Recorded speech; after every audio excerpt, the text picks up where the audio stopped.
Praise the lord. మంచిది నాన్న, ప్రార్థన చేసుకొని మనం దేవుని యొక్క వాక్యాన్ని ధ్యానం చేసుకుందాం. ప్రార్థన. మహాపరిశుద్ధుడైన తండ్రి, ఈ శుద్ధీకరణ కూటాలు 3 దినాలు 118 కీర్తనలో నుంచి నీ ప్రజలతో నాతో మీరు మాట్లాడుట కొరకై కృపనిచ్చినందుకు స్తోత్రాలు.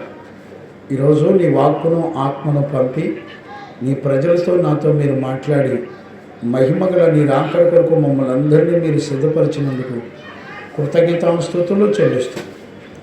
నాయన, నీ వాక్కును ఆత్మను పంపి 118 కీర్తన 1 వచనం నుంచి 29 వచనాల వరకు ఉన్న సంగతులన్నిటిలో నుంచి మీరు మాతో మాట్లాడి బలపరిచినందుకు కృతజ్ఞతాస్తుతులు చెల్లిస్తూ యేసు నామంలో అడిగి పొందినాము తండ్రి, ఆమేన్. ప్రార్థన ఆలకించి విశ్వాసము ద్వారా అడిగినవన్నీ పొందుకోవడానికి కృపనిచ్చిన యేసుకు స్తోత్రము చేయదము.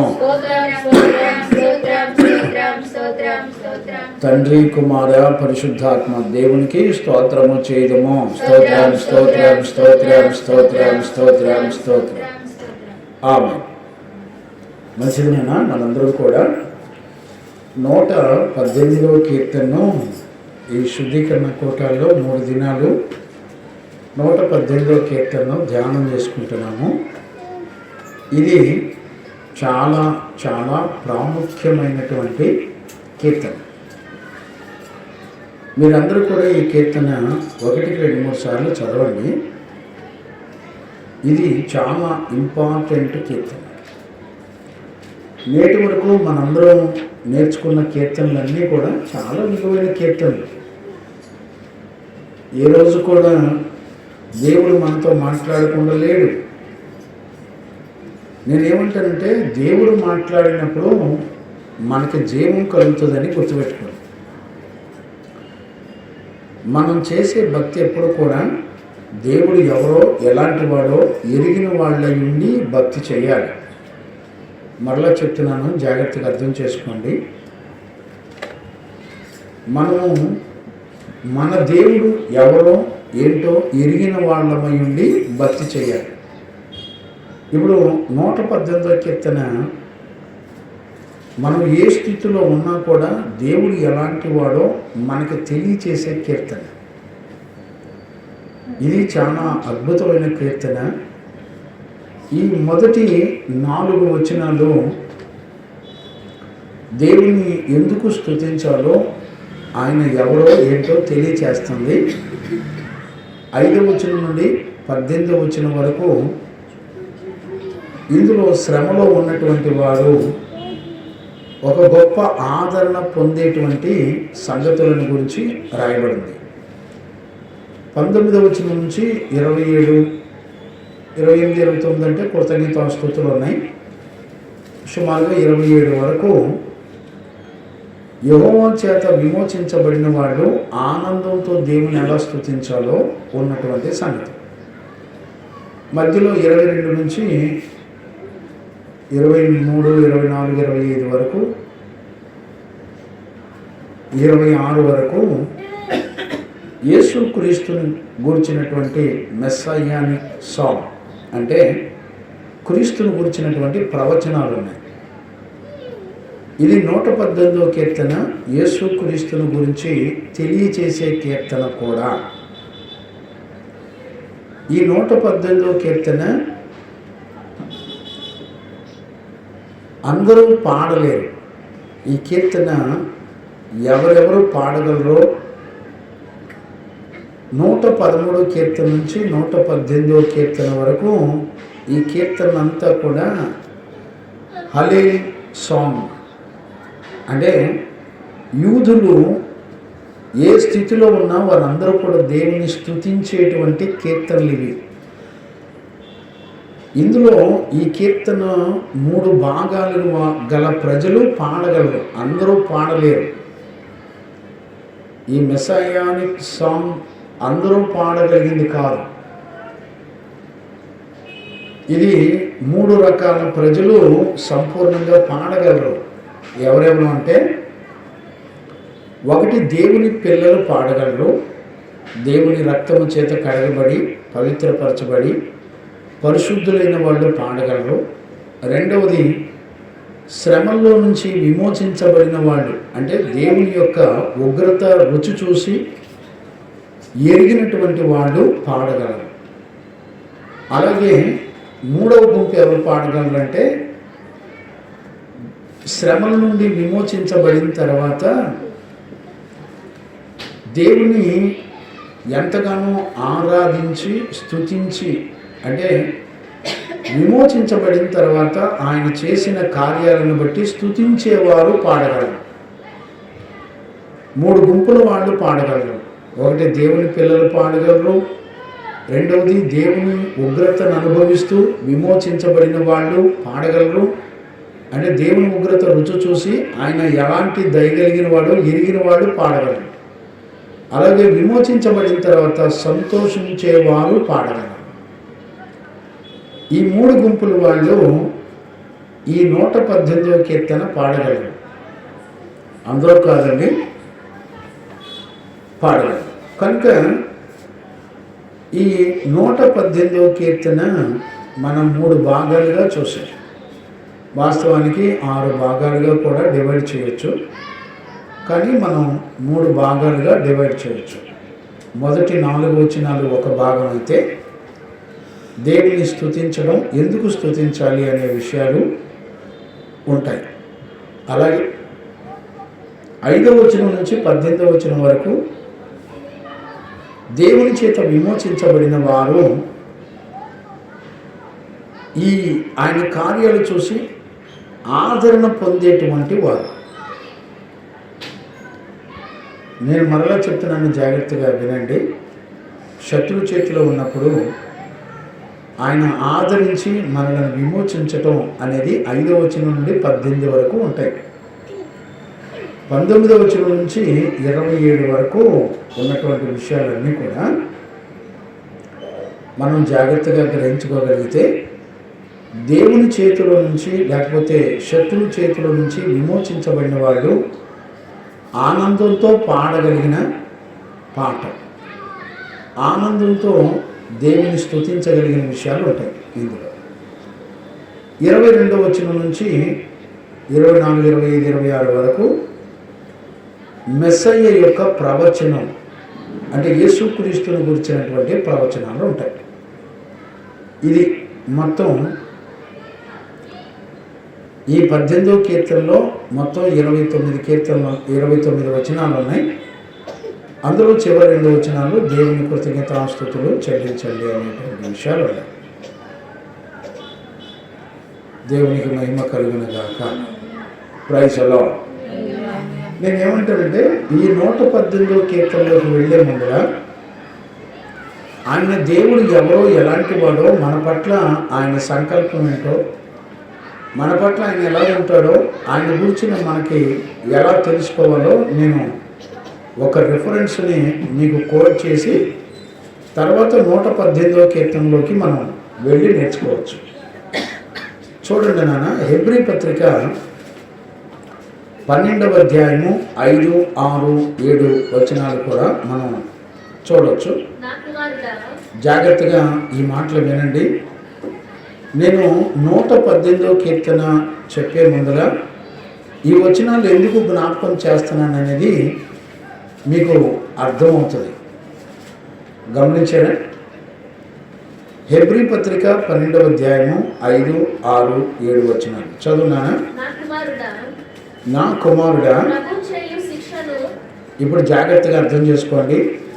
ప్రభు చేయు శిక్షను నువ్వు తృణీకరించొద్దు. ఆయన నిన్ను గద్దించినప్పుడు విసుక్కోమాక. ఇప్పుడు చూడండి, ప్రభువు తాను ప్రేమించిన వారిని శిక్షించి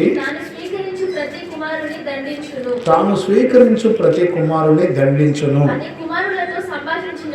అని కుమారులతో సంభాషించినట్లు మీతో సంభాషించు ఆయన హెచ్చరికను మరచితిరి. శిక్షా ఫలము పొందుటకై మీరు సహించుచున్నారు. దేవుని కుమారులుగా మిమ్మల్ని చూచుచున్నాడు. తండ్రి శిక్షించని కుమారుడెవడు? కుమారులైన వారందరూ శిక్షలో పాలు పొందుతున్నారు. మీరు పొందని ఎడల దుర్బీజులే గాని కుమారులు కాదు. చాలు. ఇక కింద వచనంలో కూడా మనం చూస్తే 9-10 వచనాలు కూడా, మరియు శరీర సంబంధమైన తండ్రులు మనకు శిక్షకులై ఉంటిరి, వారి యందు భయభక్తులు కలిగి ఉంటిమి. అట్లయితే ఆత్మలకు తండ్రి అయిన వారు మరి ఎక్కువగా లోబడి బ్రతకవలెను కదా.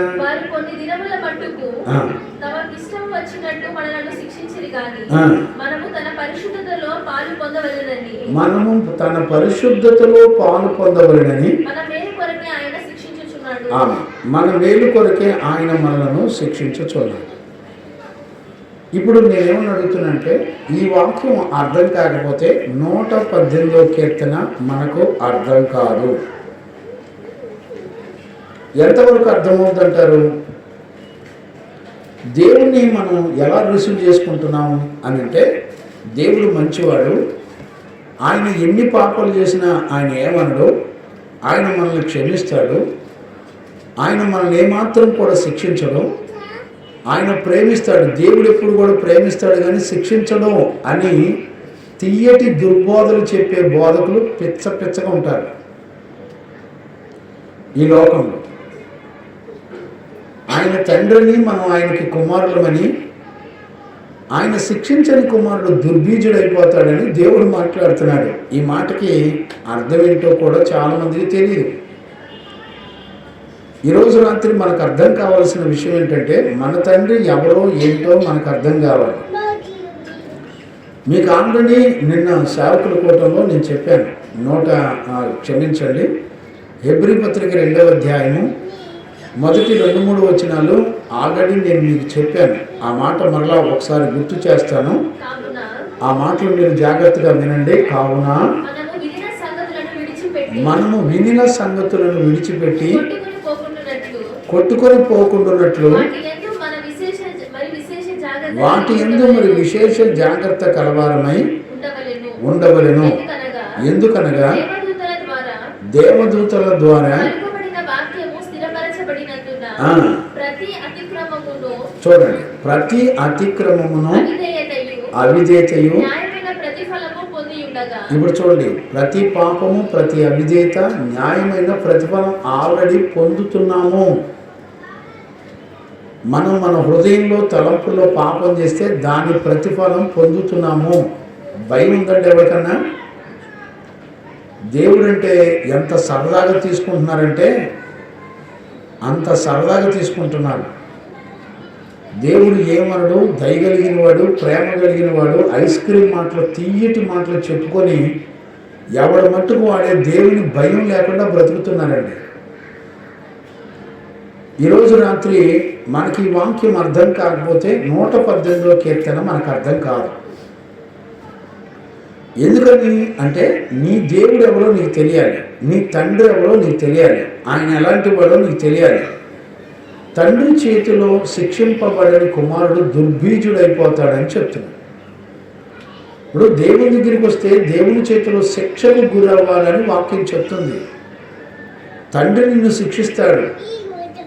శారీరకంగా పుట్టిన తల్లిదండ్రులే నీకు శిక్షకులైతే మరి నీ ఆత్మను రక్షించే సేవకులు ఎలాంటి వాళ్ళై ఉన్నారు? దైవజనులు మాటతో కానీ దైవజనులతో మాట్లాడే విధానం కానీ ఏమీ తెలియదండి. ఎంత బరితెగించి ఉంటారంటే, దేవుడు దైవజనుడు అంటే చాలా చాలా చులకన. అంటే దైవజనుడు ఖండించకూడదు, బుద్ధి చెప్పకూడదు, సరి చేయకూడదు. మీకు ఒక విషయం చెప్పనా? మీరు గ్రహించగలుగుతారో లేదో నాకు తెలియదు. ఏముందండి, నేను చెప్పవలసినవి సంపూర్ణంగా చెప్పడానికి కూడా చోటు ఇవ్వట్లేదండి. ఈరోజు రాత్రి ఒక తండ్రిగా నేను మిమ్మల్ని అందరినీ కూడా బ్రతిలాడుతున్నాను. ఆ శబ్దానికి దగ్గర పెట్టండి, అక్కడ బట్టం దగ్గర ఆ దెమ్మ మీద పెట్టండి, ఆ గోడ దెమ్మ మీద పెట్టండి. దేవునికి మహిమ కలుగును గాక. రైతులో ఇటు పెట్టినా అక్కడ గోడ మీద. రైట్. దేవునికి మహిమ కలుగును గాక. ప్రైజ్లో ఈరోజు రాత్రి నీ తండ్రి ఎవరో నీకు అర్థం కాకుండా నువ్వు ఎలాంటి భక్తి చేస్తావో నువ్వు గుర్తుపట్టలేవు. 118వ కీర్తన నీకు చదివినంత మాత్రాన ఈజీగా అర్థమయ్యేది కాదు. ఈ కీర్తన హల్లేల్ సాంగ్స్ అంటే హల్లెలూయా అని దేవుని నిత్యము ఇశ్రాయేలు ప్రజలు 113వ కీర్తన నుంచి 118వ కీర్తన వరకు నిత్యము నిరంతరము యెహోవా దయాళుడు, యెహోవా గాడ్ ఈజ్ గుడ్, దేవుడు మంచివాడు అని నిరంతరము ఆయన కృప నిరంతరము ఉండును గాక అని దేవుడు నిత్యము స్తుతించేటువంటి కీర్తన. ఈ కీర్తన అందరూ పాడలేరు. నేను చెప్పాను 3 గుంపులు వాళ్ళు మాత్రమే ఈ కీర్తన పాడగలరు. అందుచేత ఈ కీర్తన మనకు అర్థం కావాలంటే మనం వెళ్ళి హెబ్రీ పత్రిక 12వ అధ్యాయం 5, 6, 7, 8, 9, 10 వచనాలు వరకు మనకు అర్థం కావాలి. మళ్ళీ ఒకసారి ఆ మాటలు నేను జ్ఞాపకం చేస్తాను. చదవన్నానా? 12వ అధ్యాయం హెబ్రీ పత్రిక 5, 6, 7, 8, 9, 10. నా కుమారుడా, ఇప్పుడు జాగ్రత్తగా అర్థం చేసుకోండి. ప్రభువు చేసే శిక్షను తృణీకరించొద్దు. ఆయన నిన్ను గద్దించేటట్లు విసుక్కోమాకండి.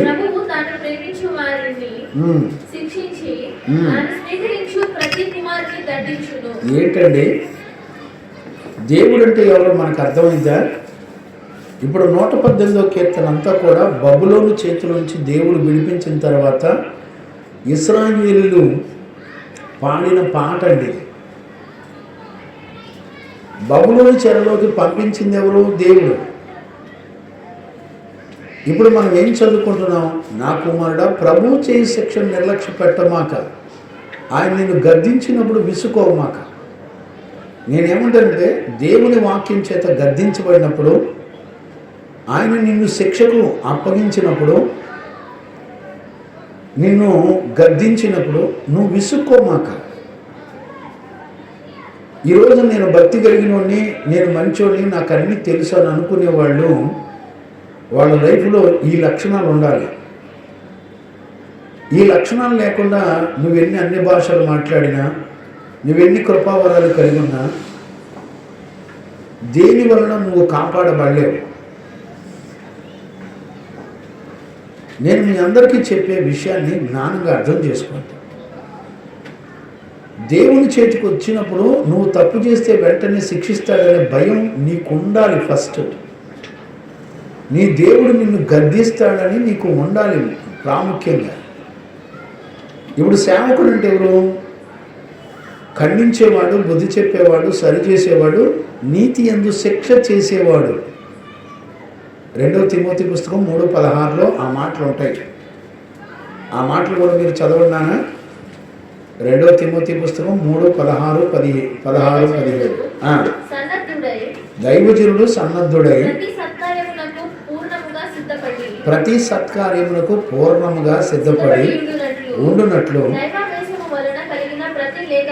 దైవావేశము వలన కలిగిన ప్రతి లేఖనము ఉపదేశించుటకును, ఖండించుటకును, తప్పు దిద్దుటకును, నీతి యందు శిక్ష చేయుటకు ప్రయోజనకరమై ఉన్నది. చూసారండి, ఏది ప్రయోజనకరం? నీతిమంతుడు నిన్ను శిక్షించుట ప్రయోజనకరం, నీతిమంతుడు నిన్ను గద్దించుట ప్రయోజనకరం. ఈ సంవత్సరం చివరాఖరులో మనం శుద్ధీకరణ కోటల్లో ఒక నీతిమంతుని ద్వారా మనం శిక్షించబడ్డం, గద్దించబడ్డం, సరిచేయబడ్డం అనే జీవితం మనకు లేకపోతే మనకి దేవునికి సంబంధాలు ఉండవండి. ఈ రోజుల్లో చాలామంది జీవితాల్లో నీతిమంతుల గద్దింపులు కానీ, వారి మాట విని తలంచుకోవడం కానీ ఏమీ లేవండి. ప్రభు శిక్షిస్తాడు అన్నప్పుడు శిక్షకు మనం అప్పగించుకునే జీవితమే లేకపోతే దేవునికి మనకి ఎలాంటి సంబంధాలు ఉంటాయి? ఇది ఏ సంఘము కూడా రిసీవ్ చేసుకోదండి ఈ మాటలు. దేవుడు నిన్ను గద్దిస్తాడు, శిక్షిస్తాడు, నువ్వు విసుక్కోకూడదు అని చెప్తే ఈ మాటకి ఏమంటాడు తెలిసిన? దేవుడు ప్రేమ కలిగిన వాడు, ఆయన అసలు ఏమండవు, ఆయన చాలా మంచోడు అంట. ఏం చెప్తావు చెప్పండి? అందుకనే తాను మళ్ళీ వెంటనే ఆయన కనికరాన్ని చూపిస్తున్నాడు. తాను ప్రేమించిన వారిని శిక్షించి తాను స్వీకరించిన ప్రతి కుమారుని దండించును అంటే ప్రతి ఒక్కరిని దండిస్తాడా? అవును, నన్ను కూడా. ఎన్నోసార్లు దేవుడు దండించినప్పుడు నేను ఎన్నోసార్లు తట్టుకోలేకపోయేవాడిని, నా వల్ల అయ్యేది కాదు, గుండె పగిలేడ్చేవాడిని. ఆయన గద్దించగలడు, శిక్షించగలడు. గద్దించి శిక్షించేది ఎవరిని అంటే ఆయన ప్రేమించిన పిల్లల్ని. ఈ రోజున మనం గద్దిస్తే నువ్వేంటి గద్దిస్తున్నావు? మన సేవకుల కోటానికి వచ్చిన ఒక పాస్టర్ గారు, ఒక లాయర్ గారు ఏమంటారండి, నువ్వేంటి అందరూ పాపం చేస్తే నువ్వు అందరూ నరకానికి వెళ్ళిపోతారు అంటావు, దేవుడు ప్రేమ కలిగిన వాడైతే. ఒక అబద్ధం ఉంటే అబద్ధీకుడు నరకంలో ఉంటాడని వాక్యం చెప్పిందా? నేను చెప్తున్నానా? పిరికోడు నరకంలో ఉంటాడని చెప్పింది వాక్యమా, నేనా? మనుషులు కల్పించిన పద్ధతులు దైవోపదేశములను బోధించి వాళ్ళు నన్ను వ్యర్థంగా ఆరాధిస్తున్నారు అని చెప్పింది దేవుడా, నేనా? అపోస్తులు ప్రకటించిన సువార్త కాక వేరొక సువార్త ప్రకటించేవాడు శాపగ్రస్తులని చెప్పింది దేవుడా, నేనా?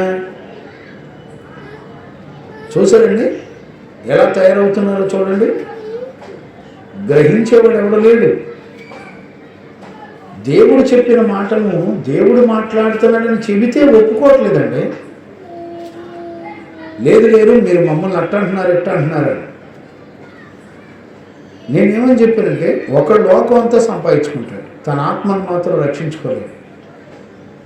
మంచి ఉద్యోగం సంపాదించుకుంటాడు, మంచి జ్ఞానం సంపాదించుకుంటాడు, మంచి పలుకుబడి సంపాదించుకుంటాడు, మంచి పేరు సంపాదించుకుంటాడు, డబ్బు సంపాదించుకుంటాడు, పేరు ఘనతలు గొప్పలు అన్నీ సంపాదించుకుంటాడు. కానీ ఆత్మను రక్షించుకోలేడండి. ఆ మాటకు అర్థం ఏంటంటే ఆలోచించేవాడేవాడు. గమనించారా? లాయర్లు అయిపోయి గొప్పవాళ్ళం అయిపోయి ప్రజలకు మేలు చేస్తాం. నేనేమంటానంటే, దేవుడు మొదట నిన్ను అంగీకరించాడా? నేను బాప్తీసం పొందానండి అంటున్నారు. బాప్తీసం పొందితే పరలోకం వెళ్తావని ఎక్కడ రాసి ఉందా? నువ్వు పాపాన్ని జయించకుండా, మారు మనసు పొందకుండా, పరిశుద్ధ జీవితాన్ని కాపాడుకోకుండా, నువ్వు 10,000 మందికి నువ్వు మేలు చేసి నీ ఆస్తి అంతా పేదలకు ఇస్తే పరలోకం అని వెళ్తావా? అదేమి లేదే. ఈ మాట మమ్మల్ని తక్కువ చేసి మాట్లాడుతున్నాం అంటున్నారు జనం. సేవకులేనండి, ఎవరో కాదు. నీతిమంతులైన వారికి ఎవరు శత్రువులు అంటే సేవకులే. యేసు ప్రభుకి ఎవరు శత్రువులు? శాస్త్రులు, పరిసయ్యులే. ధర్మశాస్త్రం తెలిసిన వాళ్ళేనండి. అర్థం కావట్లా. యేసు ప్రభు ప్రాణపెట్టి మనల్ని విమోచించడానికి వచ్చాడంటే అభిషక్తుడైన క్రీస్తుని గురించి ప్రవచనాలు అన్నీ ఉన్నా కూడా నువ్వు మెస్సయ్యవు కావు అని సిలువ శిక్ష వేసి చంపేశారు. గమనించారా? ఇంకా పైపెచ్చు ఇశ్రాయేలు ఏమన్నారు తెలిసిన? నిన్ను శిక్షించిన పాపం మా మీద మా పిల్లల మీద ఉండును గాక అని వాళ్ళ నెత్తి మీద వాళ్ళే ఉగ్రతను తెచ్చుకున్నారండి. ఈ రోజుల్లో చాలామంది మేము దేవుని గణపరుస్తున్నామని ఆచారబద్ధమైన గుడ్ ఫ్రైడేలు, ఈస్టర్లు, పండగలు చేసి పండగలు, దినములు, మాసములు చేసేవాడు పరిశుద్ధులు అపోస్తులు పడిన ప్రయాస వృధా అయిపోద్దని చెప్పినా కూడా నమ్మేవాడు ఎవరు లేడు. గమనించారండి? ఎంత గుడ్డి వాళ్ళంటే దేవుని సంఘాన్ని బట్టబయలు చేసి మోసగిస్తున్నప్పటికీ కూడా వాళ్ళ నెత్తి మీద వాళ్ళే ఉగ్రతను సమకూర్చుకుంటున్నారండి. క్రీస్తును అప్పగించిన శాపం మా మీద మా పిల్లల మీద ఉండునుగా కానీ కోరుకున్నారు. ఇవాళ దేవుని వాక్యంలో లేని సంగతులు నేర్పొద్దు సంఘాలకని గద్దిస్తే ఊరుకునేవాడు ఎవడున్నాడండి? శరీర ప్రేమతో ఎప్పటి నుంచో వెళ్తున్నాం మేము అక్కడికి. అసలు దేవుడు ఎవరిని సేవకునిగా నియమించాడు? వాళ్ళ జీవితాలు ఎలాగుంటాయి? ఏ సంఘస్థులైనా తన కాపరిని అడిగేవాళ్ళు ఉన్నారండి? కాపరి కూడా ఎవరు సేవకులు అనేది చెప్పమనండి, వాక్యం చెప్పలేరు. వడ్డీలు దీన్ని ఏమంటాం, పెన్షన్లు తీసుకొని సేవ చేసేవాడు చెప్పలేడు, ఉద్యోగం చేస్తూ సేవ చేసేవాడు చెప్పలేరు, ఆడవాళ్ళు సంఘ కాపరులుగా ఉన్నవాళ్ళు చెప్పలేరు. సేవకుల గురించి, ఒక సేవకుని దేవుడు ఎలా ఎన్నుకుంటాడు చూపించమనండి. రెఫరెన్సులు చూపించరు వీళ్ళు. ఈ 3 రకాల ప్రజలు సేవకులు చూపించరు. వీళ్ళు నెంబర్ 1 దుర్బోధకులు, సంఘాన్ని దుర్బోధ చేత నాశనం చేసేటువంటి వాళ్ళు. దేవుని చేతిలో శిక్షకు అప్పగించుకుంటే ఇది దేవుడు ఏమంటున్నాడు తెలిసిన, ఇది మీకు మంచిది అంటున్నాడు ఆయన. దేవుడు తాను ప్రేమించిన వారిని శిక్షించి స్వీకరించి ప్రతి కుమారుని దండించును. ఒకవేళ నీ జీవితంలో నీతిమంతుల చేత దండింపు లేకపోతే నువ్వు ఎన్నడూ కూడా దేవుని రాజ్యాన్ని సిద్ధపడలేవు. ఎంతవరకు నమ్ముతారో నాకు తెలియదు. అందుకని 7వ వచనంలో ఏమంటాడు? హెబ్రీ 12:7, శిక్షాఫలము పొందుటకే మీరు సహించుచున్నారు, దేవుని కుమారులుగా మిమ్మల్ని. ఎవడు? కుమారులైన వారందరూ శిక్షలో పాలు పొందుతున్నారు. చూడండి, కుమారులు అయితే తండ్రి యొక్క శిక్షలో పాలు పంపులు ఉంటాయి. ఒకవేళ కుమారులు కాకపోతే, ఇప్పుడు నేను అడుగుతున్నానండి, మిమ్మల్ని కానీ మీ పిల్లల్ని కానీ దైవజనుడు గద్దిస్తే ఊరుకుంటారండి? తప్పు చేస్తున్నారు మీరు అలా చెయ్యొద్దని వాక్యాన్ని చూపించి గద్దిస్తే ఊరుకుంటారండి? నేను చెప్తున్నాను, దేవుని కొరకు సంఘం భూమండలం మీద సిద్ధపడతల్లా, గుర్తుపెట్టుకోండి. నాకు తెలిసి ఈ భూమండలం మీద సంఘం సిద్ధపడే కాలాలు అయిపోయినాయి. నామకార్థంగా నటిస్తున్నారంతే. అవసరాలకి, పెళ్ళిళ్ళకి, ఉద్యోగాలకి, వాళ్ళ శరీర సంబంధమైన లాభాపేక్షల కొరకు దేవుని మందిరానికి వస్తే పాస్టర్ గారు చచ్చిపోతే ప్రార్థన చేస్తాడు, సమాధి కార్యక్రమాలు చేస్తాడు, పాస్టర్ గారు పెళ్ళిళ్ళు చేస్తాడు, దినాలు తద్దినాలు చేస్తాడు, కాబట్టి పాస్టర్ గారు అవసరం. ఇది పొరపాటు చేస్తున్నారు, గుర్తుపెట్టుకోండి. మీరు దుర్బీజులే కానీ మీరు కుమారులు కారు. మరియు శరీర సంబంధమైన తండ్రులు మీకు శిక్షకులై ఉండిరి.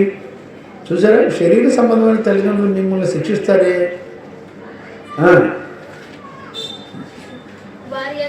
వారి యందు భయభక్తులు కలిగి ఉంటుంది. చూసారా, శరీర సంబంధమైన తల్లిదండ్రులకు భయపడుతున్నాం. మరి అంతకంటే మీ ఆత్మను రక్షించే తండ్రికి భయపడాలి కదా.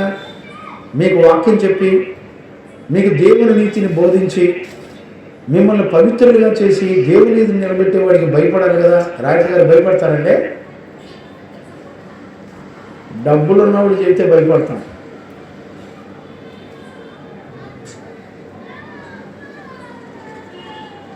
ఈ రోజున ఎవరికి డబ్బులు ఇస్తారో ఎవరికి విలువిస్తారో తెలిసిన కోటీశ్వరులకి, డబ్బున్న వాళ్ళకి, వ్యాపారస్తులకి, వాళ్ళ మాటలకు విలువిస్తారు.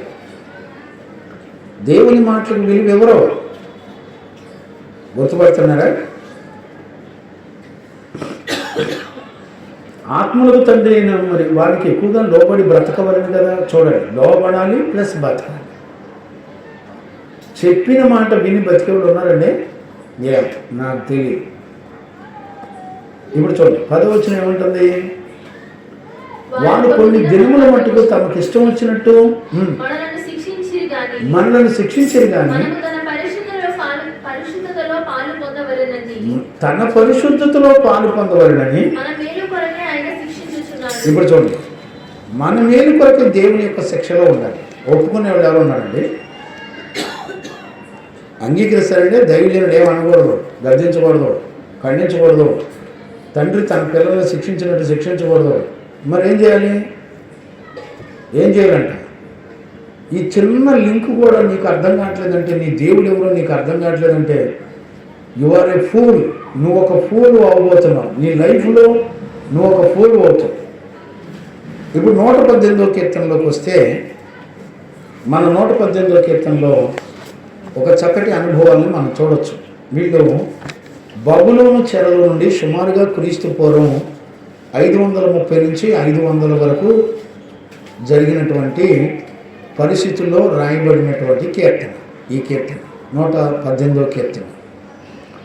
ఇప్పుడు గమనించండి, 118వ కీర్తన ఎందుకు దేవుని స్తుతించాలి అంటే అక్కడ ఆ మాటలు చదవన్నానా. 118వ కీర్తన మొదటి 4 వచనాలు మీరు చదవండి. ఇప్పుడు చూడండి, నేనేమంటున్నానంటే ఏదో దేవుడు అంటే ఏదో పెద్ద పెద్ద కార్యాలు అనుకోమాకండి. ఆయన ఏమంటే యెహోవా దయాళుడు. దయాళుడు అంటే మంచివాడు. God is good. ఇంగ్లీష్లో అయితే గాడ్ ఈజ్ గుడ్ అని. యెహోవా దయాళుడు, ఆయన కృప నిరంతరము నిలుచుచున్నది. ఇదే మీరు జాగ్రత్తగా అర్థం చేసుకోండి. ఈ కీర్తన అంతా కూడా బేస్ అంతా కూడా ఏ 2 వచనాల మీద ఉన్నాయంటే మొదటి వచనం మీద బేస్ అయింది. ఇప్పుడు చూడండి, మొదటి వచనం అదే మాట ఉంది కదా. ఇప్పుడు 118వ కీర్తన పోనీ 28, 29 చదవన్నాను. పోనీ యెహోవా దయాళుడు, నిలుచుచున్నది. అది ఈ 118వ కీర్తన నువ్వేం చేయాలి అని అంటే నువ్వు ఆయన స్తుతించాలి. ఎందుకంటే గాడ్ ఈజ్ గుడ్. ఆయన దయాళుడు, ఆయన మంచివాడు.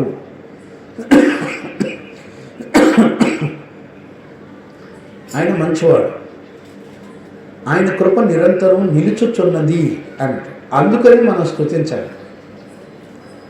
మరి నేనేమంటానంటే ఇశ్రాయేలు ప్రజల్లో దేవుడు ఎలా మంచివాడయ్యాడో, లేకపోతే దేవుడు ఆయన కృప నిరంతరం ఎలా ఉంచాడో ఇశ్రాయేలు యొక్క ప్రజల యొక్క జీవితాల్లో చూస్తే మనకు అర్థమైంది. మనం చదివేటప్పుడు పెట్టకథలు చదివేది కాబట్టి ఎవరైనా బోధించకపోతే మీకు ఎలా తెలుస్తుంది? మాస్టర్ చెప్పే పాఠాలు వేరు, మీకై మీరు చదువుకొని అర్థం చేసుకునే విధానం వేరుగా ఉంటుంది. ఇప్పుడు చాలా జాగ్రత్తగా మనం అర్థం చేసుకోవాల్సినటువంటి విషయం, మొదటి 4 వచనాలు ఆయన ఎవరో ఏ కార్యాలు చేస్తాడో రాయబడి. ఇప్పుడు ఇశ్రాయేలు జీవితం మొత్తం దీని మీద డిపెండ్ అయ్యిందండి. దేవుడు ఎవరు అంటే ఆయన దయాళుడు, ఆయన గాడ్ ఈజ్ గుడ్. ఎందుకు గుడ్డు అంటే వాళ్ళ జీవితంలో 5వ వచనం నుంచి 18వ వచనం వరకు చెప్తారు. ఎందుకు ఆయన గుడ్ అనేది చెప్తారు. ఎందుకు ఆయన స్తుతించాలి అంటే విమోచించబడిన వాడు ఎందుకు స్తుతించాలి అంటే 19వ వచనం నుంచి 27 వరకు ఉంటాయి. మధ్యలో యేసుక్రీస్తుని గురించినటువంటి ప్రవచనాలు ఉంటాయి. ఇది ఈ 18వ కీర్తన అంతా 118వ కీర్తన అంతా కూడా ఉన్నటువంటి ప్రాముఖ్యమైనటువంటి విషయాలు. ఇప్పుడు చూడండి, మళ్ళీ మొదటి చదువునానా. 118 మొదటి 4 వచనాలు చదువునానా. యెహోవా దయాళుడు, ఆయన కృప నిరంతరం నిలుచును. ఆయనకు కృతజ్ఞతాస్తుతులు చెల్లించండి. ఆయన కృప నిరంతరం నిలుచునని ఇశ్రాయేలీయులు అందురుగాక. ఆయన కృప నిరంతరం నిలుచునని అహరోను వంశస్థులు అందురుగాక. నిలుచునని అందురుగా. ఇక్కడ చూడండి, నీ దేవుడు ఎవరు ఎలాంటి వాడో, ఆయన తప్పు చేస్తే ఊరికే నిన్ను చూస్తూ ఊరుకుంటాడని కలగనమాక. ఇక్కడ 13వ వచనం ఒకసారి చదువునానా. 13వ వచనం 118 13వ వచనం జాగ్రత్తగా చదవండి. నేను పడినట్లు నీవు నన్ను గట్టిగా తోసితివి. ఏమర్థమైంది చెప్పండి. ఇప్పుడు నీవు పడినట్లు నీవు నన్ను గట్టిగా తోసితివి అంటే అర్థం ఏంటి? దేవుడు నిన్ను పడగొట్టడానికి ఆయనే గట్టిగా నిన్ను తొయ్యగలడు. ఎప్పుడు నువ్వు మాట అయిపోతే నిన్ను ఎక్కడ ఉంచాలో అక్కడ ఉంచుతాడు. దేవుడు అంటే నువ్వు ఏది చేస్తే అది సహించుకుంటూ చూస్తూ ఊరుకుంటాడు అనుకున్నావా? ఆయన ఇశ్రాయేలు ప్రజలను ఏం చేశాడు తెలిసిన? బబులోను దేశానికి, శత్రువుల దేశానికి అప్పగించేశాడు. మీకు అర్థమైందా? బలవంతంగా దేవుడే వాళ్ళని తీసుకెళ్ళి వాళ్ళ జుట్టు పట్టుకొని తీసుకెళ్ళి శత్రువునికి అప్పగించేస్తాడు. ఒళ్ళు దగ్గర పెట్టుకొని లేఖనాలు వినండి. ఊరికే మనం నేర్చుకునే హరికథలు బుర్రకథలు అనుకోమాకండి. ఎప్పుడు చూసినా దేవుడు ప్రేమ కలిగినోడు దగ్గర ఐస్ క్రీమ్ మాటలొద్దు.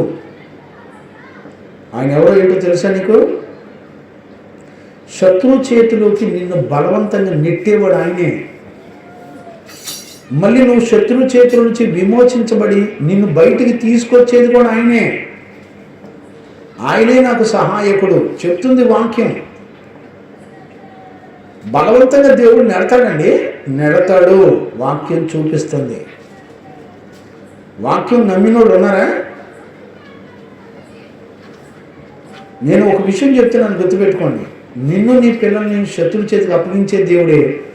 ఎటు తిరిగినా మరలా నిన్ను బాగు చేయగలిగింది కూడా దేవుడే. మరలా నిన్ను బానిస చేతుల నుంచి, శత్రువు చేతుల నుంచి నిన్ను విడిపించి నీకు స్వతంత్రం ఇచ్చేది కూడా ఆయనే. నువ్వే స్థితిలో ఉండడానికి కారణమైన దేవుడే. Be careful. నువ్వు ఈ రోజున ఏ స్థితిలో ఉన్నావో ఆ స్థితిలో దేవుడు ఉంచాడని దేవునికి భయపడడం నేర్చుకోండి. ఇక్కడ మన దరిద్రం ఏంటంటే మన సుఖభోగాల్లోనే దేవుడు ఉన్నాడు, మనం అన్నిట్లో క్షేమం ఉండటమే దేవుడు కాపాడుతాడు అనుకుంటున్నారు. భ్రమపడమాకండి. అపవాది మోసం చేస్తాడు. దేవుడు శిక్షకుడు, నువ్వు తప్పు చేస్తే నిన్ను క్షమిస్తాడని భ్రమపడమాక. నువ్వు ఎలాగున్నా దేవుడు నిన్ను క్షమించేస్తాడని భ్రమపడమాక. నేను పడునట్లు నీవు నన్ను గట్టిగా త్రోసివేసితివి. ఎవరు తోసారు నిన్ను ఇక్కడికి? బబులోను దేశానికి ఐగుప్తీయులు, ఇశ్రాయేలు ప్రజల్ని ఎవరు తోసేశారు? భయం ఉందా నీకు? నీ స్థితిగతులన్నిటిలో నీ దేవుడు నీకు సహాయం చేయాలన్నా ఆయనే, నిన్ను శత్రువు చేతికి అప్పగించాలన్నా ఆయనే. నిన్ను శత్రువు చేతికి ఎలా అప్పగిస్తాడో చూసారు ఎప్పుడైనా బైబిల్లో? ఈ రోజుల్లో ఎవరెవరు శత్రు చేతుల్లో ఉంటారో చూసారా బైబిల్లో? చూడండి, కొత్త నిబంధనలో చూడండి.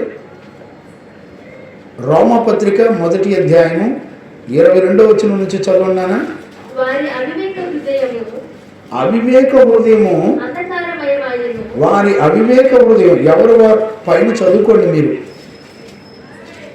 వారు అవివేక హృదయం అంధకారం అయిపోయింది,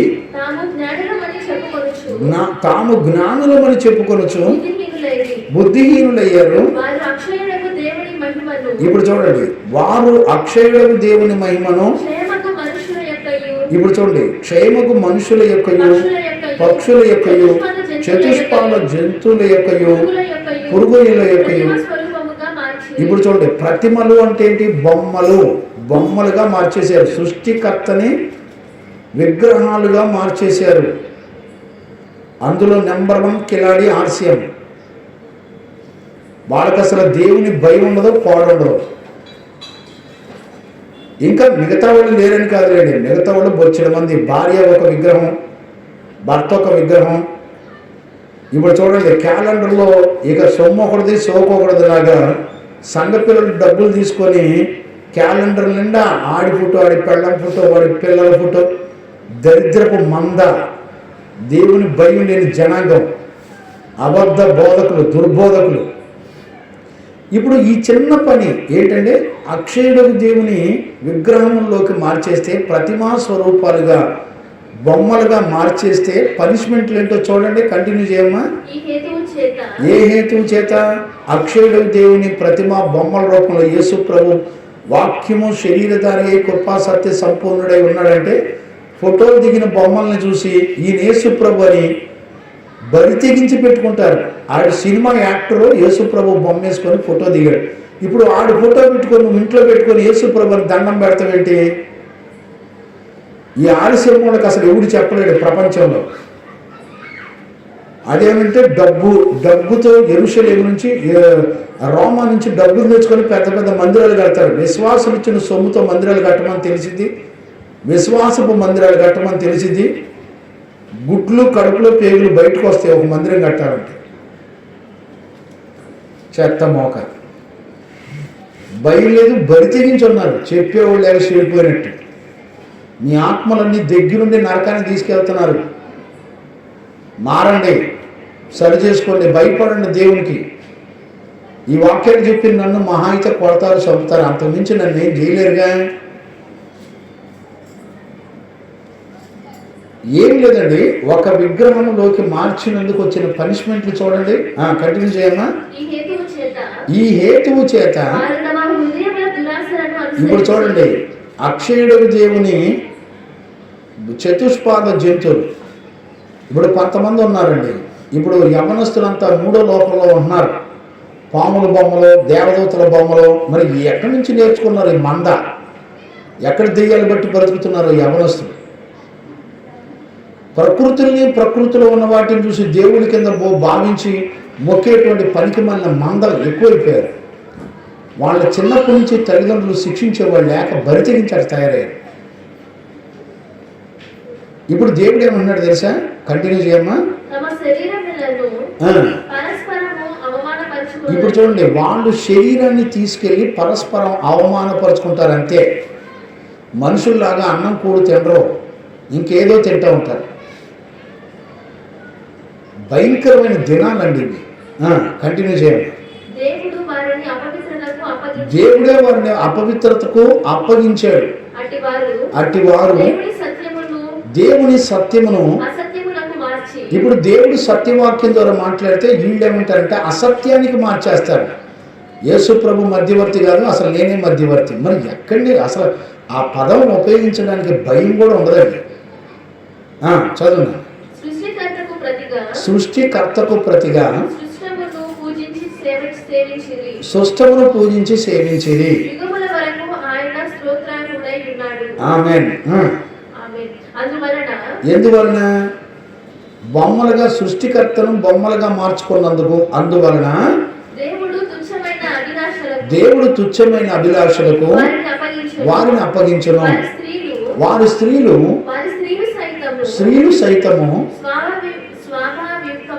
స్వాభావికమైన ధర్మమును విడిచిపెట్టి స్వాభావిక విరుద్ధమైన ధర్మమును అనుసరించిరి. అటువలే పురుషులు కూడా స్త్రీ యొక్క స్వాభావికమైన ధర్మమును విడిచిపెట్టి పురుషులతో పురుషులు, గమనించారా? స్త్రీలు పురుషులు అవాంఛనీయమైన పనులు చేస్తారు. అంతేకాకుండా చూడండి, వాళ్ళు చేసిన తప్పుదములకు తగిన ప్రతిఫలాలు పొందుతున్నారు. ఒకరి ఎడల ఒకరు కామాతురత కలిగిన వారై కామాతురతులైరి. ఒకరి ఎడల ఒకరు కామాతురత నేర్పుకునేవారుగా తయారు. ఎవరు ఇన్ని చెత్త దెయ్యాలు పట్టుకోవడానికి కారణం ఏంటంటే అక్షయుడు దేవునిగా చూడకుండా ప్రతిమా రూపములుగా మార్చినందుకు వచ్చినటువంటి శిక్ష. మరి అదేనంటే దేవుడు ప్రేమ కలిగినోడని తీయడం మాటలు చెప్తారంటే, ఎవడు ఫోన్లో చూడండి ఆడి పెళ్ళం ఫోటో, ఆడి ఫోటో. విశ్వాసులంతే, సేవకులంతే. మన ఫోటోలో ఏమన్నా జీవం ఉందండి?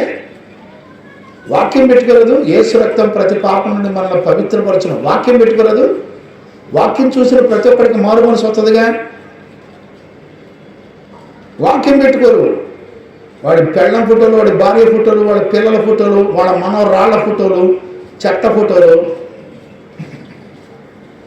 ద్వితీయోపదేశకాండం 4:16 నుంచి మీరు తర్వాత చదువుకోండి. అదే మాటలు 16 నుంచి 22 వరకు ఉంటుంది, చదువుకోండి. అవే మాటలు మరలా రోమాపత్రికలో ఇప్పుడు మనం చదువుకున్న మొదటి అధ్యాయం 20 నుంచి ఉంటాయి. మీరు చదువుకోండి. అవి ఇవి రెండు ఒకటే. బైబిల్ చూసేవాళ్ళు లేడు, చేసేవాళ్ళు లేడు. ఇప్పుడు క్రిస్టమస్ తాతయ్య అని బొమ్మేసి ఇక డ్రెస్సులు వేసుకొని రోడ్ల మీద తిరిగే బ్యాచ్ ఒకటే. అదేంటి? ఏం క్యాండిల్స్ అంట? క్యాండిల్ వాచ్ నైట్ సర్వీసా? ఏ ఊళ్ళో నేర్చుకొని వచ్చారా నాయనలాగా క్యాండిల్ సర్వీసులు అంట. పనికి మన్నోళ్ళ ప్రభు నేర్పణ విషయాలు నేర్పితే శాపగ్రస్తులని దేవుడు చెప్పట్లా. భయం లేదు, బరితెగించి తిరుగుతున్నారు. ఆ ఉద్యోగం చేసేవాడు ఒకడు, రిటైర్డ్ అయిపోయిన తర్వాత పింఛన్లు ఒకడు, ఆడవాళ్ళు ఒకడు, సేవకులు ఎక్కువైపోయి సర్వనాశనం చేస్తున్నారు సంఘాలను. దేవుని ప్రజల జోలికి వచ్చి దేవుని ప్రజలు మోసం చేస్తే దేవుడు రెండంతలు తీర్పు తీరుస్తాడు. వాక్య విరుద్ధమైన పద్ధతులు సంఘ పిల్లలకు నేర్పి వాళ్ళని నాశనం చేయమాకండి. వాళ్ళ డబ్బులు దోచుకొని. గమనించారా? అందుకని దేవుడు ఏమంటున్నాడు, నేను పడినట్లు నీవు నన్ను గట్టిగా త్రోసివేసితివి. దేవుడే నిన్ను శత్రువుకు అప్పగిస్తున్నాడు. భయపడు. దేవుని పర్మిషన్ లేకుండా నీ జీవితంలో ఎన్నడూ కూడా విమోచన రాదు. ఇప్పుడు దావీదు 17వ వచనం 18వ వచనం చదువునానా, చాలా అద్భుతమైన వచనాలు. 118వ కీర్తన 17-18. ఇప్పుడు చూడండి, దావీదు ఏమంటాడు చూడండి, నేను చావను, సజీవుడనై యెహోవా క్రియలు నేను వివరిస్తాను. ఇప్పుడు చూసారా, దేవుడు నన్ను కఠినంగా శిక్షించిన గాని, ఇప్పుడు చూసారా, దేవుడు కఠినంగా శిక్షిస్తాడు కానీ మరణానికి అప్పగించలేదు. ఎంత గొప్ప మాట అండి. నీ దేవుడు ఎవరో నీకు అర్థం కాకుండా ఏంది నువ్వు చేసే భక్తి? నీ దేవుడు ఎవరో నీకు అర్థం కావాలి ఫస్ట్. ఆయన నిన్ను శిక్షిస్తాడు కానీ మరణానికి అప్పగించడు. ఆయన శిక్షకు లోబడినప్పుడు ఆయనే మళ్ళా విమోచించాల్సిందే. నీకు విడుదల ఇవ్వాలంటే ఆయన ఇవ్వాల్సిందే. నీ భక్తిని బట్టి నువ్వు విడుదల పొందలేవు. నీకున్న టాలెంట్ని బట్టి నువ్వు విడుదల పొందలేవు. నీకున్న పిచ్చి ఆలోచనను బట్టి నువ్వు విడిపించబడలేవు. ఎన్ని సంవత్సరాలను అర్థం చేసుకుంటావు? 5వ వచనం చదవండి నాన్న. ఇక్కడ 118 5వ వచనం చదవండి. ఇరుకునందుండి నేను యెహోవాకు మొరపెట్టి తిని. ఏంటి ఇరుకునందున్నట్ట? ఒక మూలకి వెళ్ళిపోయాడంటండి. కష్టాల్లో, శ్రమల్లో, బలహీనతల్లో, వ్యాధుల్లో, రోగాల్లో అసలు ఎవ్వడూ పట్టించుకొని దేనస్థితికి వెళ్ళిపోయాడంట. కానీ ఆ ఇరుకులో ఉండి, ఇబ్బందుల్లో ఉండి మొరపెడితే దేవుని ప్రేమ నిన్నెన్నడూ విడిచిపెట్టలేదండి. నేను అనే మాట ఏంటో తెలిసిన, నీ దేవుడు నిన్ను విడిచిపెట్టడం. అవసరమైతే నువ్వు తప్పు చేస్తే నిన్ను శిక్షించి, నిన్ను దండించి, నిన్ను సరిచేసి మళ్ళా తన కుమారుడిగా నీకు విమోచనిచ్చి నిన్ను కాపాడుకుంటాడు. ఈ మాటలు నమ్మితే నువ్వు ఎక్కడున్నా ధైర్యం ఉంటావు. ఎక్కడ పిరికోడుగా, పిరికితనం కలిగి ఉండవు. ఈ రోజున మన బ్రతుకులో ఎంత మోసం జరుగుతుందో చూసేవాడు ఎవరు లేడండి. అర్థం చేసుకునేవాడు ఎవరు లేడు. ఇక్కడ 8-9 వచనాలు కూడా చదువునానా. 118వ కీర్తన. ఇప్పుడు చూడండి, మనుషులను నమ్ముకున్నట కంటే యెహోవాను ఆశ్రయించుట మేలు. ఇప్పుడు క్యాలెండర్లో వీటన్నిటిలో 118వ కీర్తనలో ఉన్న రెఫరెన్సులు చాలా చాలా ఉంటాయండి. కానీ ఈ మాటలన్నీ ఏ అధ్యాయంలో ఉంటాయో ఎవరికి తెలియదు. ఈరోజు నేను చదివేటప్పుడు మరలా ఆనందించాను నేను ప్రభునందు. చూడండి, ఆయన ఏమంటాడంటే, మనుషుల్ని నమ్ముకున్నట కంటే యెహోవాను ఆశ్రయించుట నీకు మేలు కదా. రాజులను నమ్ముకున్నట కంటే యెహోవాను ఆశ్రయించుట నీకు మేలు కదా. ఇప్పుడు చూడండి, అన్ని జనులందరూ కూడా నన్ను చుట్టుకొని ఉన్నారు. దేవునికి మహిమ కలుగును గాక. 20వ వచనం కూడా చదువున్నానా మీకు. ఇది యెహోవా గుమ్మము, నీతిమంతులు దీనిలో ప్రవేశించెదరు. నీవు నాకు రక్షణాధారుడవై నాకు ఉత్తరం ఇచ్చి ఉన్నావు. చూడండి, చాలా మంది మన గుమ్మాల్లో క్రైస్తవులంతా కూడా ఈ వాక్యాన్ని పెట్టుకుంటారు. చాలామంది అంటే మనోళ్ళు ఎవరు పెట్టుకోరులేండి. చాలామంది పాతోళ్ళకు, అంటే నేను పాతకాలంలో చూసానండి, ఇప్పుడు ఎవరు పెట్టుకుంటున్నారండి. ఇంటికి ఒక వాక్యం బోర్డు పెట్టారు రాయప్ప గారు. మరి నువ్వు 100 పాటలు పడితే పర్లోకం ఎట్ట అవుతావు? చూడండి ఎంత చక్కటి మాట. ఇది యెహోవా గుమ్మము, నీతిమంతులు దీనిలో ప్రవేశించెదరు. నీవు నాకు రక్షణాధారమై ఉన్నావు.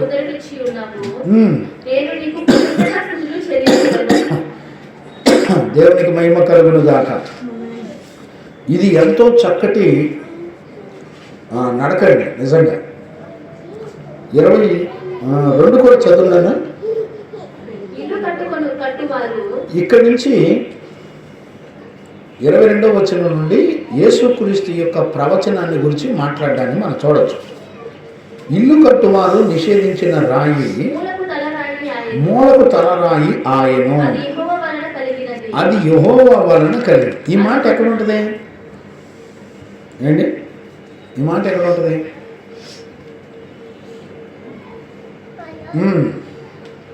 చదవండి. ఇది యెహోవా ఏర్పాటు చేసినటువంటి దినము, దీని యందు మనందరం కూడా ఉత్సహించి సంతోషించేదము. ఎంత చక్కటి అనుభవం!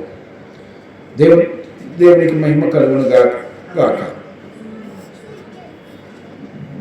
చూడండి నాన్న, మత్తయి సువార్తలో మనం గనుక చదివితే 21, 42, 43 చదవండి, మనకి అర్థమవుద్ది.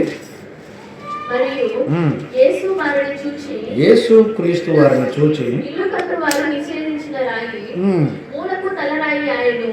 ఇప్పుడు ఏ ప్రవచనం గురించి ఎవరు మాట్లాడుతున్నారు?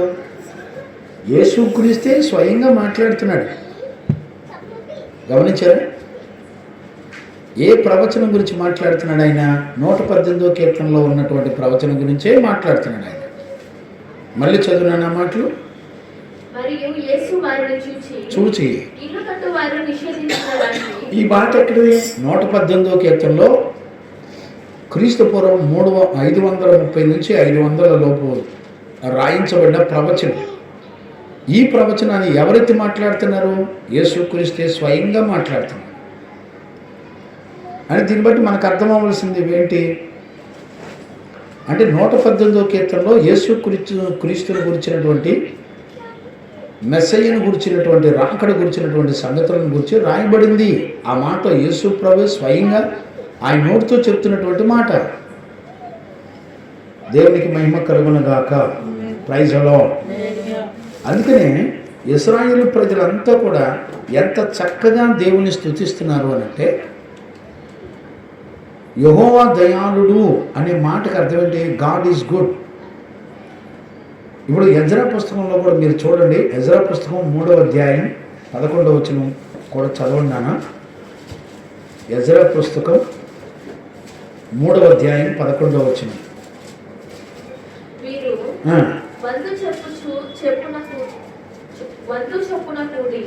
వీరు వంతు చొప్పున కూడి, ఇప్పుడు చూడండి, వంతులుగా కూడుకొని నుంచోనంట యెహోవా దయాళుడు, చూడండి, ఇశ్రాయేలీల విషయంలో ఆయన కృప నిరంతరం నిలుచునని పాటలు పాడుతూ యెహోవాను స్తుతించారు. చూచి గమనించారు, దేవుని మందిరం పునాదులు వేసేటప్పుడు యెహోవా దయాళుడు, ఇశ్రాయేలు మీద ఆయన కృప నిరంతరం నిలిచుంటుందని స్తుతించారంట. ఎంత చక్కటి వాళ్ళ నడక! మీరు ఇర్మియా గ్రంథంలో మీరు చూడండి, ఒక అద్భుతమైన మాటను చూపిస్తాను. 33 ఇర్మియా 33 11 వచనం చదవండి నాన్న. ఇర్మియా గ్రంథం 33:11. యెహోవా ఇలాగ సెలవిచ్చుచున్నాడు. ఇప్పుడు జాగ్రత్తగా అర్థం చేసుకోండి, మళ్ళీ చదువునానా. ఇది పాడైపోయింది, ఇందులో నరులెవరు లేరు, నివాసులు కూడా లేరు, జంతువులు లేవు. మీరు జంతువులు లేవు, మనుషులు లేరు, నివాస యోగ్యమైన ఏమీ లేవు అని చెప్పుకునేటువంటి ఈ స్థలంలో మనుషులైనను, నివాసులైనను, జంతువులైనను, పాడైపోయిన యోధా పట్టణములలోనే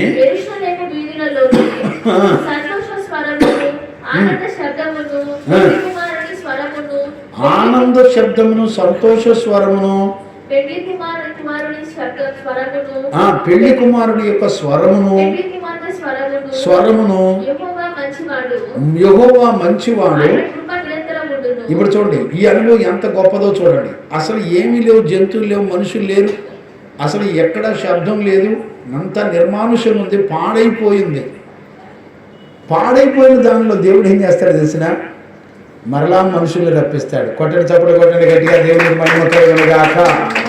మరలా మనుషులు రప్పిస్తాడు, మరలా అక్కడ సంతోషగానాన్ని వినిపింపజేస్తాడు, మరలా ప్రజలందరినీ తోడుకొని తీసుకొచ్చి అక్కడ పెళ్లి కుమారుని స్వరం, పెళ్లి కుమార్తెను అక్కడ ఉన్నట్టుగా చూపిస్తాడు. పెళ్లి కుమారుడు పెళ్లి కుమార్తె అంటే ఏంటి? ఎంత గొప్ప సంతోషమో ఆనందమో.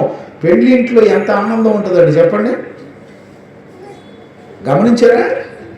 అలాగా ఆనందంగా మార్చగలడు దేవుడు. బిడ్డలారా వింటున్నారా? ఈరోజు రాత్రి ఒక తండ్రిగా నేను మిమ్మల్ని అందరినీ కూడా బ్రతిమలాడుకుంటున్నాను. Be careful. నీ జీవితంలో మరలా చిగురింప చేయాలన్న ఆయనే నీ జీవితంలో మరలా పెళ్లి కుమార్తెగా పెళ్లి కుమారుని స్వరం వినిపింపజేసి ఆనంద సంతోషాలతో నిన్ను నీ కుటుంబాన్ని నింపగలిగిన దేవుడే. నిన్ను దేవుడు క్షమించకుండా నీ శపించమైన వాటిలో నుంచి మరలా దేవుడు మాత్రమే నిన్ను కట్టగలడు. గమనించారే? నీ స్థితిగతులు మార్చగలిగింది దేవుడు మాత్రమే, ఇంకెవరూ మార్చలేరు. దయచేసి ఈరోజు రాత్రి ఒక తండ్రిగా నేను మిమ్మల్ని బ్రతిమలాడుతున్నానండి. ఎంతగా మనల్ని ప్రేమించాడో చూడండి. అందుకని దావీదు అంటాడు, నాకు శ్రమ వచ్చినప్పుడు నేను మొరపెట్టినప్పుడు ఆయన నాకు ఉత్తరం ఇచ్చాడు. నేను ఎలాంటి శ్రమలో ఉన్నా నాతో మాట్లాడాడు ఆయన. ఎంత శ్రమ వచ్చినా నేను మరణించను, కానీ నేను ఆ నీతి క్రియలు వివరించడానికి నేను బతికే ఉంటాను అంటున్నాడండి దావీదు. ఈ రోజున అలా అనేక పిల్లలు ఉన్నారండి.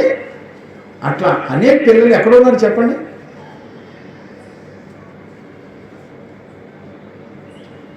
పెళ్లి కూడైతే ఒక మాట, పెళ్లి దినం కూడైతే ఒక మాట. అది మన బ్రతుకులు. మేలు చేస్తే ఒకలాగా, మేలు లేకపోతే ఒకలాగా. నువ్వు శత్రువు చేతిలో ఎందుకు నువ్వు అప్పగించబడ్డావు? నువ్వు దేవుని వైపు చూడు. అదేంటే దేవుడు నన్ను ప్రేమిస్తున్నాడంటే ఆయన నన్ను ఏమనడు, ఇట్లాంటివి ఏముండవు. నువ్వు కుమారుడు అయితే నువ్వు ఆయనకి కుమారుడు అయితే, ఆయన నీకు తండ్రి అయితే ఖచ్చితంగా నిన్ను శిక్షిస్తాడు. నువ్వు చేసే తింగిరి పనులకి నీకు పనిష్మెంట్ ఉంటుంది. మరలా పనిష్మెంట్ నుంచి నువ్వు విడిపించబడాలంటే మరలా దేవుడే కనికరించాలి. నువ్వు శపించబడిన నీ జీవితంలో మరలా నీకు సంతోషాన్ని ఆనందాన్ని ఇవ్వగలిగింది మరలా దేవుడే. అందుకనే చూడండి 6వ వచనంలో ఏమంటాడు? 118, 5-6 మళ్ళీ ఒకసారి చదువునా. ఇరుకునందుండి నేను యెహోవాకు మొరపెట్టి తిని విశాల స్థలం ముందు యెహోవా నాకు ఉత్తరం ఇచ్చెను. యెహోవా నా పక్షంలో ఉన్నాడు, నేను భయపడను. నరులు నాకేం చేయగలరు? యెహోవా నా పక్షంలో వహించి నాకు సహకారి అయి ఉన్నాడు. నా శత్రువుల విషయమై నా కోరికను నెరవేర్చేదను. ఇప్పుడు శత్రువులు అంటే ఎవరు? నీకు బుద్ధి చెప్పి సరిచేసేవాడు నీకు శత్రువు అవుతున్నాడు. నీ ఆత్మను కాసే నరకానికి వెళ్లకుండా నిన్ను తప్పించి దేవుని రాజ్యానికి సిద్ధపరిచి నిన్ను ఖండించి బుద్ధి చెప్పినవాడు నీకు శత్రువు అవుతున్నాడు. ఇప్పుడు ఈ రోజుల్లో ఎలా తయారైనంటే చీకటి వెలుగు అనుకుంటున్నారు, వెలుగు చీకటి అనుకుంటున్నారు. ఎవ్వడికి అర్థం కావట్లేదండి. భక్తి అంటే చీకటిని వెలుగు అనుకుంటున్నారు, వెలుగును చీకటి అనుకుంటున్నారు. నీ తప్పులు చెప్పి నిన్ను ఖండించి బుద్ధి చెప్పి సరిచేసేవాడు, నిన్ను నరకానికి వెళ్ళకుండా ఆపు రక్షించేవాడు నీ సేవకుడు, నీ ఆత్మలు కాసేవాడు. హెబ్రీ పత్రికలో అదే కదా మాట రాసింది. హెబ్రీ పత్రిక 13వ అధ్యాయం 17వ వచనం చదువునానా. నీ పైన నాయకులుగా ఉన్నటువంటి వారు లెక్క అప్పచెప్పవలసిన వారి వలె నీ ఆత్మలను కాయుచున్నారు. వారు దుఃఖముతో ఆ పని చేసిన ఎడల నీకేం ప్రయోజనం ఉండదు కాక ఆనందంతో చేయనట్లు వారి మాట విని వారికి లోబడి ఉండండి. లోబడి ఉండండి. నీ సేవకుడు దుఃఖపడమాకండి. మిమ్మల్ని బట్టి సేవకుడు దుఃఖపడలేదు. మీరు మాటల్లో మీరు ఇంతే ఉంటారని సేవకుడు విడిచిపెడితే మీ బ్రతుకులు మీ జీవితంలో దేవుడు కూడా కాపాడలేడు. నేను చెప్తున్నాను, మీరు గుర్తుపెట్టుకోండి. ఒక దైవజనుడు మీ పక్షంగా మీ పిల్లల పక్షంగా నిలబడకపోతే దేవుడు ఏమాత్రం కూడా మిమ్మల్ని కనికరించడం. నేను చెప్తున్నాను, మీరు రాసి పెట్టుకోండి. ఊరికే దేవుడు అంటే మన ఇష్టం వచ్చినట్టు అనుకుంటే కుదిరేటువంటి వాడు కాదు ఆయన.